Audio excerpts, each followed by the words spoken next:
everyone at home in our live stream as well as over here at the Wacken Open Air 2022. I apologize once more for my voice. It's been horrible over the past days, always yelling against a lot of disturbing noise, but that's the fact. Therefore, I'm wearing a mask, and because some singers are, of course, concerned about it. I'm happy to introduce a pure entertainer. His name stands for his entire band.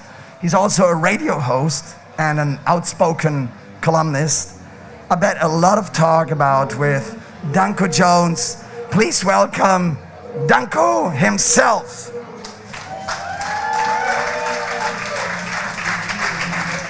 All right. Please keep the distance. How are you today? Better than you. Well, yeah, my voice sucks. It sounds like I'm better than you these days, today. Hey, Danko, you had been around since 1996 and you released a new album in 2021 called The Power Trio. That was written during the pandemic. How was it perceived so far by fans now that you got a chance to perform it live? So far, it was received very well. I don't know how many people were able to hear it. We're not exactly one of those bands that have a $250,000 marketing budget. So whichever way we can get people to hear it, that's how we do it. But I like it a lot. So that's the only compass that we've gone on since we started this band. If we like the music, chances are someone else will too. But in terms of numbers, we're not a band that goes gold or platinum. We barely go wood. So I think it's okay. No booze, no audible booze. All right. I watched a video with you, and I think it was the so-called podcast that you did during the pandemic. The podcast, you remember that? The top what? podcast. That's an interview you did that I watched. Okay. And you stated that pandemic kind of paralyzed you and it made you anxious, and it even paralyzed you to the extent that you were unable to do certain things like your podcast that you do usually, right? How serious was it for you as a musician? Well, I don't consider myself a musician. I consider myself a singer. Yeah. And as a singer, I live and breathe and die on my voice. And when a pandemic affects someone's voice, I mean, I think singers had more anxiety than most, because that's where our voices are what pays the bills, and COVID affected one's voice. To what extent, we weren't really sure, as it changed as the pandemic went on. But at the first year of the pandemic was an anxiety-induced nightmare for me, because I didn't know if I caught it, if I'd get long COVID, and it would affect my bottom line and my work and my career as a singer. So far, I've not had it, because I wear a mask everywhere I go. Sometimes I'll double up on masks and wear a face shield. And if people laugh at me, they can go ahead and laugh, but I can still sing. I could still do the vocals on Power Trio, and I've been on tour for 5 months. Yeah. I introduced you as a radio host also, and you were doing, are you still doing a radio show in Sweden? I haven't done a radio show in Sweden since 2005. All right. So. Okay. So no, I don't do radio. But I do a podcast, but I haven't done that podcast in a year because I just haven't had time. Okay. But you also wrote, you wrote contributions to German's Rock Hard magazine for until not too long ago, right? On a monthly basis? No, I did that between 2004 and 2006. Oh, it was that long ago? Yeah. Okay. But since you do all these things, and as a musician on top, what out of these things do you do or do you like the most? Music, probably? Yeah. I'd say playing shows would be not touring, but actually getting on stage and playing the shows. That's probably the most fun. Yeah. If you weren't the musician you are, what else would you want to be? Since you do all these things, you did a radio show, you run a podcast. If you weren't the musician, I don't have any life skills anymore. I've been doing this for 26 years, full time. So any life skill that I had 26 years ago has fallen by the wayside. So I have no idea. During the pandemic, I was faced with a situation where there was a good chance that I'd never do this again. Yeah. So I had two career choices that came to mind immediately, which was dishwasher, but restaurants weren't open, so I don't think I could have gotten a dishwasher job, or mailman. All right. Luckily, you could go on tour again, you could play live again, and luckily you are the power trio you are, and we're happy to have you here. Let me ask you a maybe silly question. I heard that you are making up most of the band's riffs in the shower. Is that true? In the shower? Yeah. No. All right.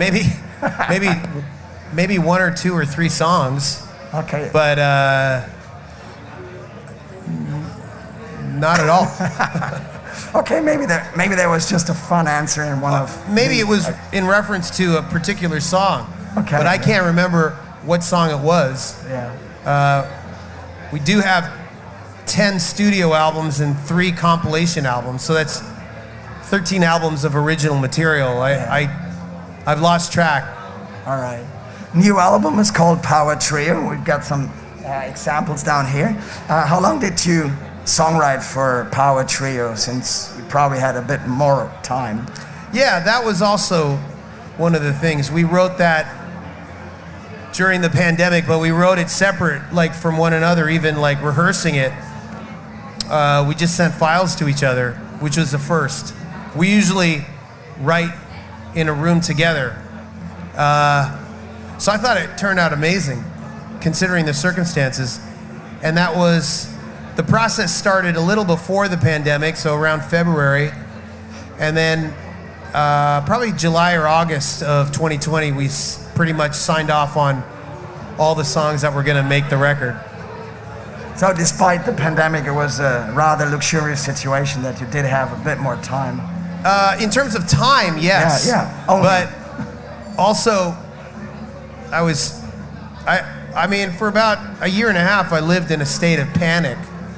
So I guess in a way, I was writing songs for an album that I never thought would have a tour attached to it. But as lockdown rules loosened, we were able to record it, and then they tightened up again, and we weren't allowed like more than 5 people in a room again. Yeah. So I think it was 6 was the limit, and we were 5 while we recorded it, and then it tightened up again. Great. I can tell that I at least listen to some of your new songs on the radio over here quite often. The German rock radios, Radio Bob or Rock Antenne, did or still play the new songs also quite a bit. Is there a special relationship that you have with Germany? Well, we've been coming here.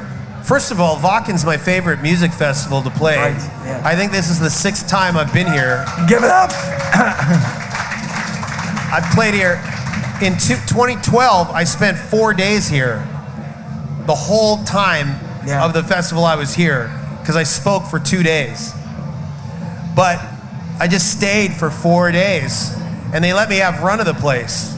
Yeah. So by the end of the festival, I knew all the staff and everything, and I felt very comfortable. I've never done that with any festival.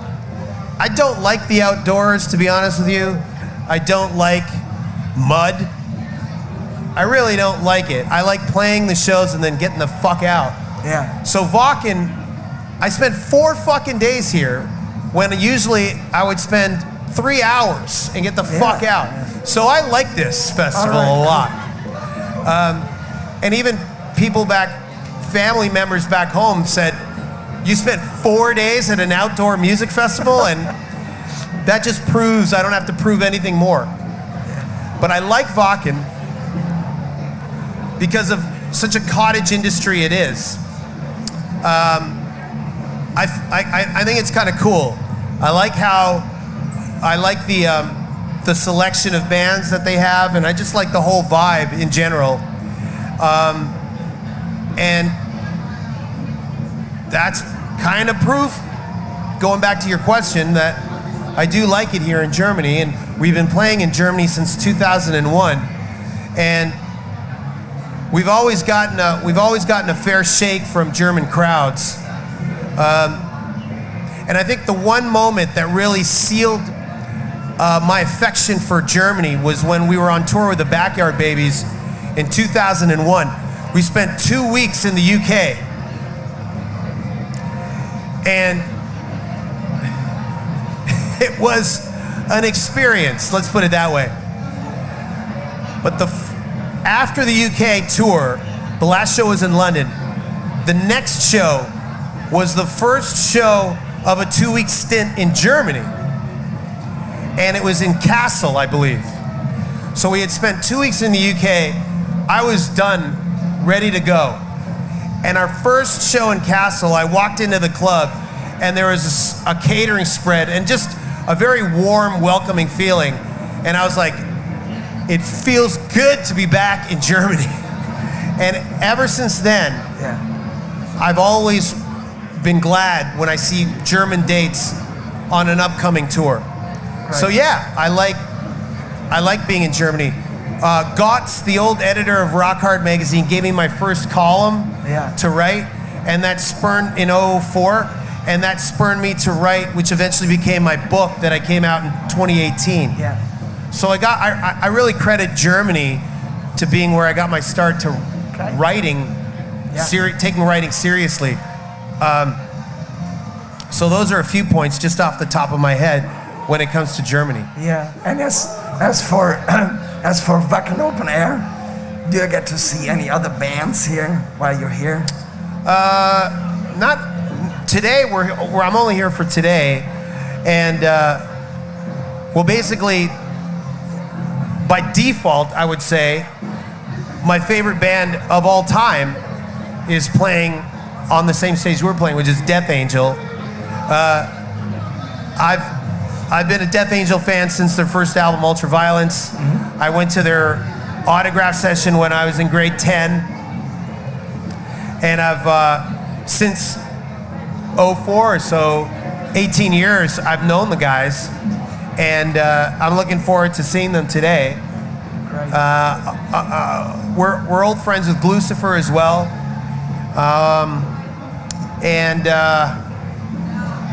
I can't remember who are the other band. Oh, Brian Downey's playing today too. So I'm actually really excited to meet Brian Downey from Thin Lizzy with his, I think Brian Downey's Live and Dangerous band or something. I hope I get to see all of those bands, but if not, you guys should. But don't miss the Danko show, which is at 6:15 or 6:15? Yeah, 6:15. All right. You don't get tired mentioning how grateful you are that despite not being a gold or platinum band, you still get to tour and get to do this for 25 plus years, right? And 26 years. Yeah, now 26 years. And it actually made me laugh when you say that your albums are an excuse to make your tour. Well, yeah, they have, because they don't really sell by the bucket load. Yeah. What was the question? No, it was not a question. I mean, it was just a comment. And certainly those tours work well because you bring up this high level in entertainment. You have a very energetic, powerful show. But I'm pretty high strung, as you've probably figured out by now, naturally, off stage. Yeah. So it's a little heightened and exaggerated on stage. Yeah. But it's very pretty much me off stage as well. I mean, I'm not screaming at everyone. So it's not that big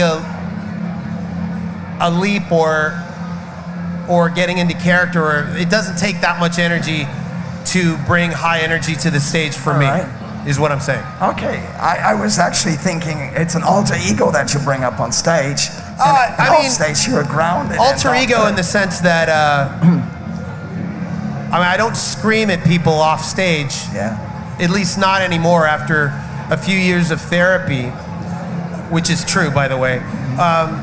So I'm very proud of myself for that too. So that's what's changed. And of course, I don't come out like this. But when we play our music, it does get me excited. The same way I get excited when I hear another band's music on the stereo. I have to Just admit, depends what band is being played on the stereo. I just happen to be in my favorite band of all time, which is our band. My band is my favorite band. Great. Maybe Death Angel is number 2, but my band is my favorite band. We had an old drummer in our band who took a gig, a temporary gig playing with another band in the middle of a tour that we had already booked with him on drums. And the band that he took the tour with is one of my favorite bands. I'm not gonna say who it is, but he was gonna play drums for them. And his reasoning to take the gig was, but that's your favorite band. Isn't it cool that I'm playing drums for your favorite band? And I said, let's get one thing straight. This band is my favorite band. I don't give a shit about any other band. I don't care if it's Led Zeppelin or fucking Black Sabbath. My band is my favorite band of all time. So that's what I would say to that. cool. Was there any inspiration for you in your way of entertaining others? Are you inspired by other big entertainers like, I don't know, you name it, Kiss, Thin Lizzy maybe? Am I inspired by any other big names as for entertaining on stage? Because I think there's artists who basically just play their show, and then there's entertainers. I think you're an exciting entertainer. Well, thank you. I think it's just basically a culmination of the same suspects. Yeah. You know, Paul Stanley, David Lee Roth, Freddie Mercury. Just the same parade of suspects. I, by the way, heard, I don't know if that's just a rumor or if that's a fact, but that the Swedish band Royal Republic started as a Danko Jones cover band. Is that true? I don't know. Oh, you don't know? I don't know. I've heard a few things about them and us. We inspired them, or we're a band that they started their band. I don't know. That's nice though. So there wasn't any particular moment or artist that inspired you to do what you do these days, back then? Well, I mean, I guess it's just a whole bunch of bands. I grew up in the age of music videos, and you know, metal videos and hard rock videos were always marginalized to, 1 hour a week. And I remember, coming home and watching that hour, and that happened every week for years.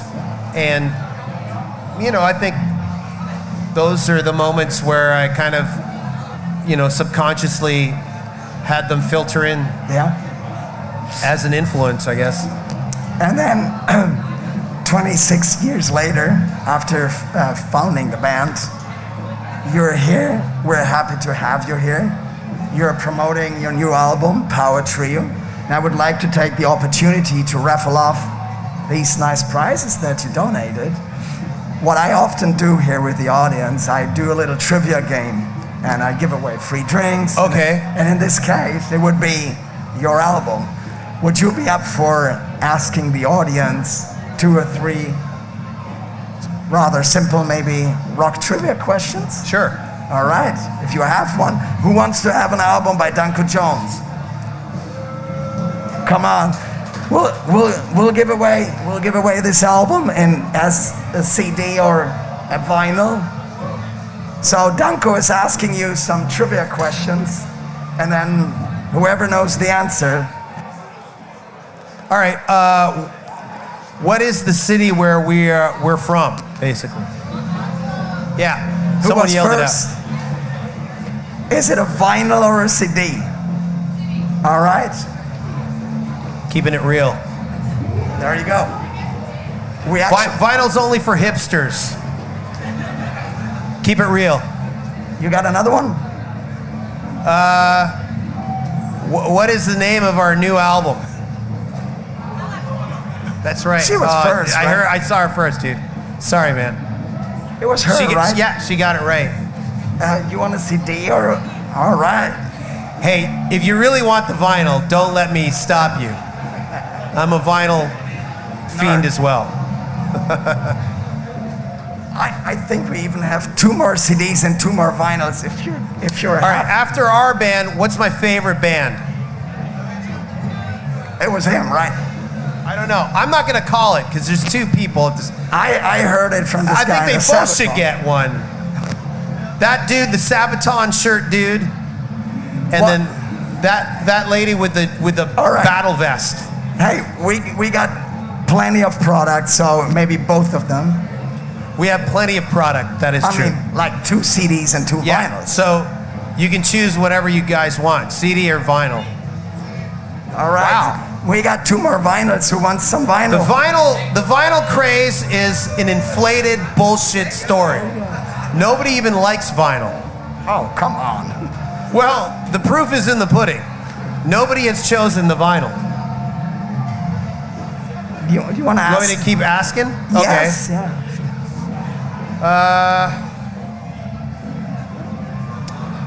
All right. What is the name of the Sepultura album that I sing on?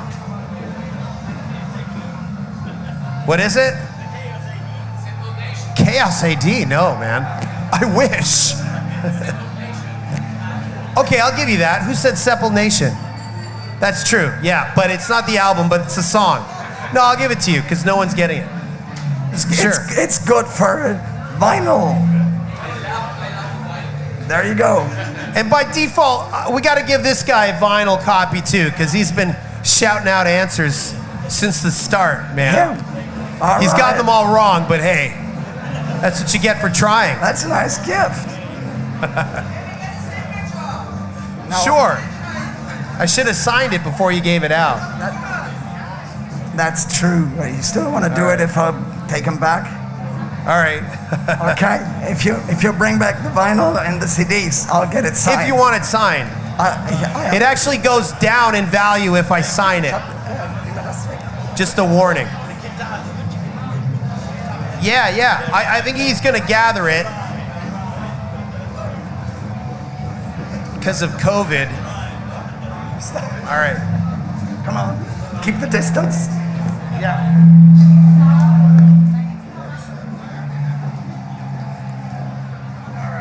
In the meantime, let me once more repeat. Tonight's stage time is 6:15 on the louder stage, right?